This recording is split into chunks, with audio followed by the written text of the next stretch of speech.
Shalom, brethren. We are concluding or continuing our Revelations chapter 10 to 13 Book of Life study from a point of view of what is needed for salvation. If you have been following these daily studies, you ought to know by now they are for identifying verses giving us information on what is needed for eternal salvation. Chapters 10 to 13 deal with prophecy, and I'm not one for speculation of their meaning. Many have tried to interpret them. I leave you to read the chapters and make your own determination. Whether you are right, wrong, or partially so is irrelevant. You may die tomorrow or well before the appointed time of the fulfillment of the prophecies. Focus on getting your life right to meet the criteria needed for that eternal salvation. What I will bring to your attention is that the chapters deal with a battle between good and evil. God's representatives and people and those of the deceiver, the devil. Both sides of representatives have enormous power. For example, the two witnesses of Revelations chapters 11 verse 14 that says, "These are the two olive trees and the two candlesticks standing before the God of the earth. And if any man will hurt them, fire proceedeth out of their mouth and devoureth their enemies. And if any man will hurt them, he must in this manner be killed." Verse 16, "These have power to shut heaven, that it rain not in the days of their prophecy, and have power over waters to turn them to blood, and to smite the earth with all plagues as often as they will." Yet they are overcome and killed by those of Satan.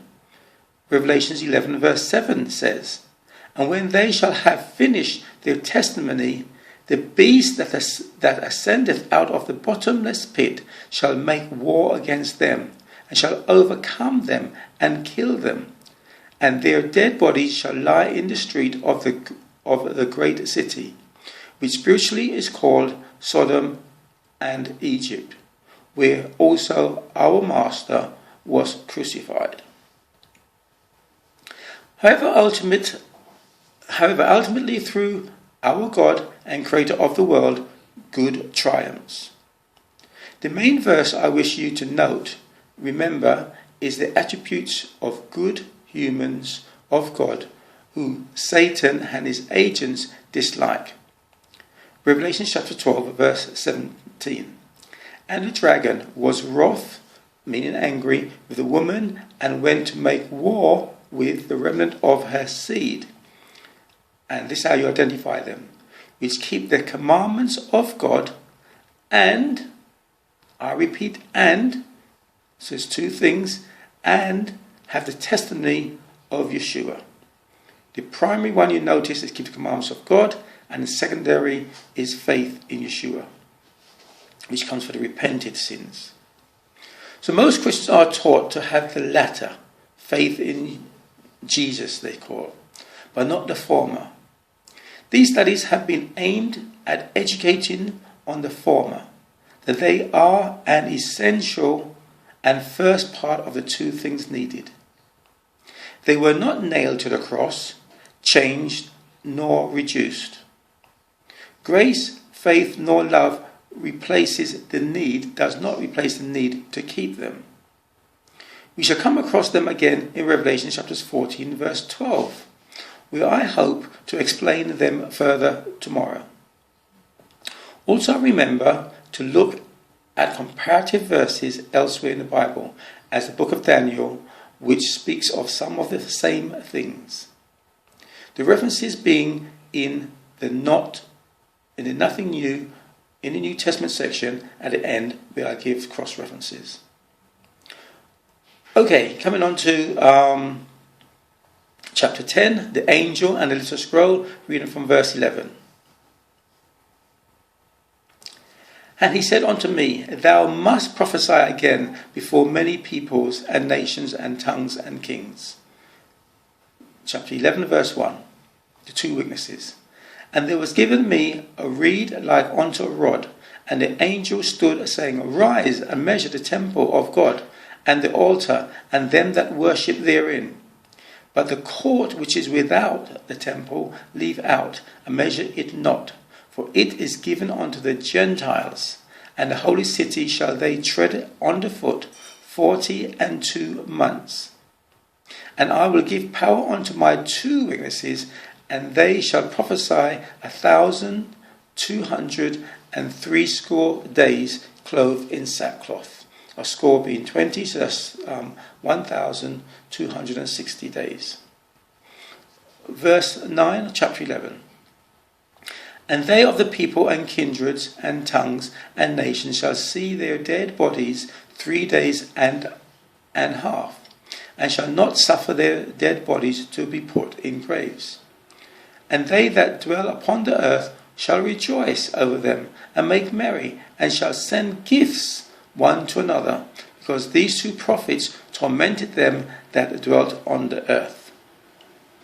And after 3 days and a half, the Spirit of life from God entereth into them, and they stood upon their feet, and great fear fell upon them which saw them.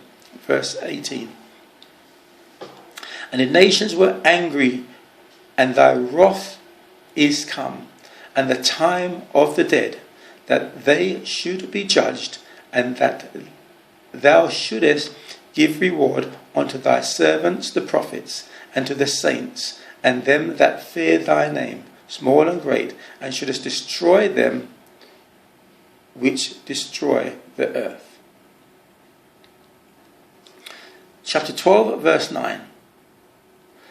And the great dragon was cast out, that old serpent called the devil, Satan, which deceiveth the whole world. He was cast out into the earth, and his angels were cast out with him. Verse 17. And the dragon was wroth with the woman, and went to make war with the remnant of her seed, which keep the commandments of God, and have the testimony of Yeshua.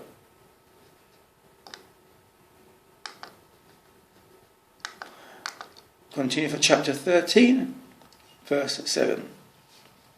The first beast.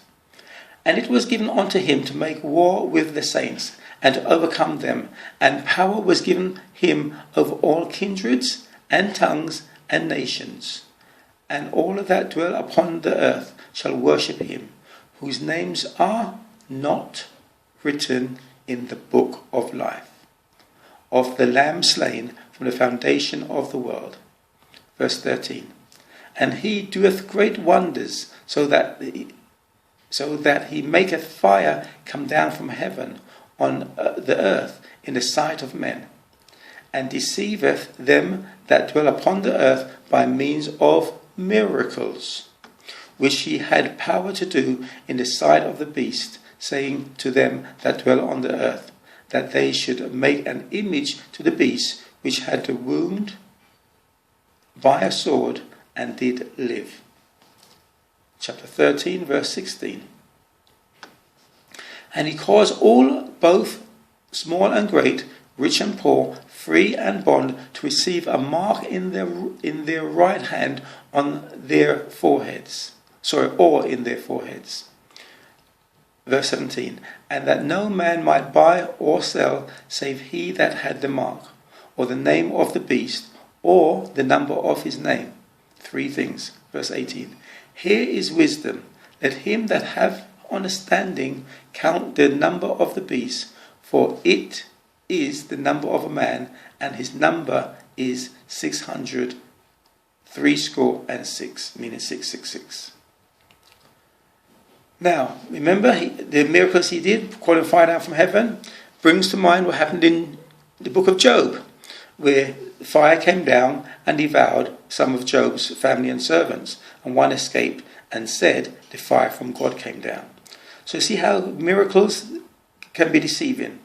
People think they are of God, and they really sometimes are from the devil. So do not make a miracle performing church be your criteria of where to go to worship, or follow the pastor who tells you how to worship. Your concern should be how to get and keep your name in the book of life. I suggest you read an article titled "Cut Off, Blot Out" on forwardtoyahweh.com. A second concern is to note that miracles, as I said, are not a sign that a person is of God. If you use that as a criteria of identification, you will be deceived. I've put up on the screen the Old Testament references from where today's studies came. You can cross-reference themselves, basically to show you, again, there's nothing new in the New Testament. It is all teachings from the Old Testament. Shalom, until tomorrow, God willing.